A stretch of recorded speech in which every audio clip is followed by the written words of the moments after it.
Assalamualaikum warahmatullahi wabarakatuh. Alhamdulillahi rabbil alamin wal aqibatu lil muttaqin wala udwana illa 'alal zalimin.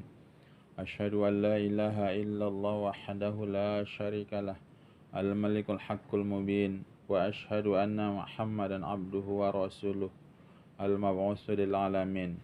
Bapak, Ibu, saudara-saudari yang saya hormati, di antara yang membatalkan puasa adalah muntah dengan sengaja. Bagaimana maksud muntah dengan sengaja? Adalah muntah yang kena sebab dipaksa.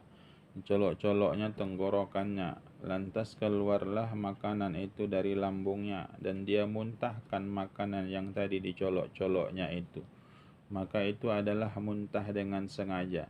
Contoh yang berikutnya adalah ditekan-tekannya perutnya, tekan-tekannya dadanya, maka keluarlah makanan itu dari lambungnya dan dia muntahkan makanan itu. Maka itu juga sama dengan muntah dengan sengaja. Adapun muntah yang tidak disengaja adalah tidak membatalkan puasa. Mana contoh muntah yang tidak disengaja? Ada orang yang dia tidak terbiasa naik kendaraan. Setelah naik kendaraan baru jalan beberapa saat, dia mual-mual lambungnya. Maka keluarlah makanan itu dari lambungnya walaupun dia sudah tahan, tapi dia tidak mampu untuk nahannya. Maka mual yang tadi menjadi muntah, maka dia muntah dengan sebab mabuk kendaraan tadi. Maka itu termasuk adalah muntah tidak disengaja. Adapun muntah yang tidak disengaja yang berikutnya adalah kena penyakit, yaitu seseorang yang baru hamil. Kalau dia baru hamil, ada janin yang baru berkembang di dalam yaitu rahimnya. Kemudian dengan sebab itu mual-mual. Mual-mual yang tadi makanan yang ada di lambungnya dia tidak sanggup untuk menahannya. Maka akhirnya mual-mual itu menjadi muntah. Maka muntahlah seseorang itu dengan sebab itu. Maka itu termasuk adalah muntah dengan sebab penyakit. Maka muntah yang dengan sebab penyakit ini itu tidak membatalkan puasa. Bapak, Ibu, saudara-saudari yang saya hormati, adapun yang berikutnya yang tidak membatalkan puasa adalah muntah dengan sebab dipaksa orang lain. Mana contohnya? Ada orang punya kawan, punya sahabat, ditekan-tekannya perutnya, udah pun dilarang. Jangan ditekan-tekan, nanti saya muntah, kata orang yang ditekan-tekan perutnya itu. Kemudian kawannya tetap juga menekan-nekan perutnya, maka muntahlah seseorang tadi dengan sebab ditekan-tekan kawannya itu perutnya. Maka itu adalah muntah kena sebab dipaksa orang lain. Muntah karena sebab dipaksa orang lain yang seperti ini adalah tidak membatalkan puasa. Ada contoh yang lain, yaitu muntah dengan sebab dipaksa orang lain. Yaitu kalau ada orang yang menelan rambut pada malam hari dia sebab makan sahur, kemudian rambut yang dia telan itu panjang sampailah rambut itu yang ke lambungnya sebahagian, ke mulutnya sebahagian, sampailah terkulai-kulai di mulutnya itu rambut.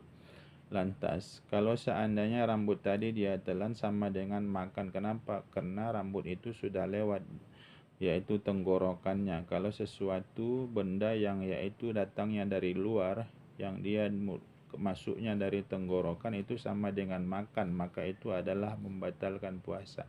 Kalau seandainya dia tarik dengan sendiri, maka itu sama dengan muntah, yaitu dengan disengaja dipaksanya. Kenapa?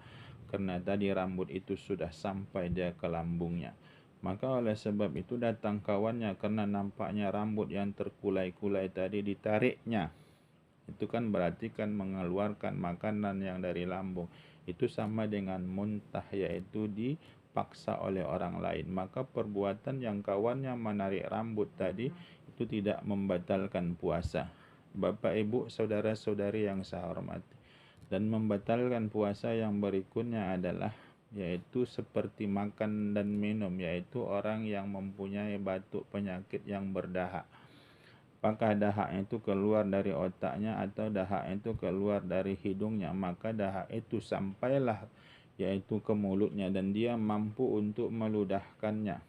Karena dia mampu untuk meludahkannya, dia tidak ludahkan dan dia telan. Maka orang yang menelan dahaknya itu adalah membatalkan puasa. Karena dahak itu tidak sama dengan air liur. Dan juga termasuk juga dahak yang keluar dari dadanya dengan sebab batuk. Dan dahak yang keluar dari dadanya dengan sebab batu itu yang sudah sampai ke mulutnya tapi dia tidak ludahkan dan dia telan, maka ini sama dengan seperti makan dan minum. Maka oleh sebab itu kalau ada orang yang batuk berdahak, dan janganlah ditelan dahak yang batuk dari sebab batuk tadi, apakah dahaknya itu datangnya dari otaknya atau dari hidungnya atau dahaknya itu dari dadanya, maka itu wajib dia meludahkannya. Dan kalau seandainya dia telan, dia sengaja menelannya, itu menyerupai makan dan minum. Bapak, Ibu, saudara-saudari yang saya hormati, ini saja dulu pertemuan kita kali ini. Akan kita sambung yaitu membatalkan puasa yang lain pada pertemuan yang akan datang. Terima kasih atas segala perhatian. Mohon maaf atas segala kekurangan. Wabillahi taufiq wal hidayah. Assalamualaikum warahmatullahi wabarakatuh.